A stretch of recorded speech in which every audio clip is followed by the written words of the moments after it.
Gaza ଯୁଦ୍ଧରେ ବିରାମ ଲାଗିପାରେ ଏନେ ଇଜିପ୍ଟରେ ଶାନ୍ତି କଥାବାର୍ତ୍ତା ପାଇଁ ଆଜି ହମାସର ଏକ ପ୍ରତିନିଧି ଦଳ କାଇରୋରେ ପହଞ୍ଚିଛନ୍ତି। ଗାଜାରେ ଅସ୍ତ୍ରବିରତି ଉଲ୍ଲଂଘନ ଏବଂ ବନ୍ଧକମାନଙ୍କୁ ମୁକ୍ତ କରିବା ପାଇଁ ଇସ୍ରାଏଲ ହମାସକୁ ଏକ ନୂତନ ପ୍ରସ୍ତାବ ଦେଇଛି।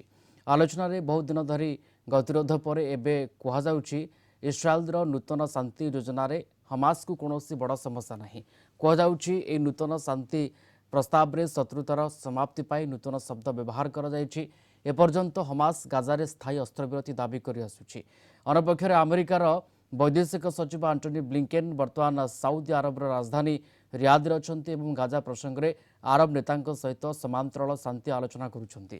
ଗାଜାରେ ସାଧାରଣ ନାଗରିକଙ୍କ ସୁରକ୍ଷାକୁ ମଜବୁତ କରିବା ଏବଂ ଲୋକଙ୍କ ପାଇଁ ମାନବିକ ସହାୟତା ବୃଦ୍ଧି କରିବାକୁ ବ୍ଲିଙ୍କେନ୍ ଇସ୍ରାଏଲକୁ କହିଛନ୍ତି। ଇସ୍ରାଏଲର ୱାର୍ କ୍ୟାବିନେଟ୍ରେ ଗାଜାରେ ଶାନ୍ତି ଚୁକ୍ତି ସମ୍ପର୍କରେ ମତଭେଦ ଦେଖିବାକୁ ମିଳିଛି।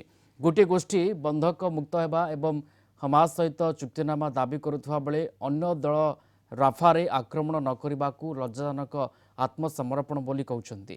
ଦକ୍ଷିଣ ଗାଜାର ରାଫା ସହର ଉପରେ ଇସ୍ରାଏଲ ସେନା ଆକ୍ରମଣ କରିବାକୁ ଯୋଜନା କରୁଥିବା ବେଳେ ଆମେରିକା ଇସ୍ରାଏଲକୁ ଏକପାଖିଆ ଆକ୍ରମଣ ନ କରିବାକୁ କହିଛି।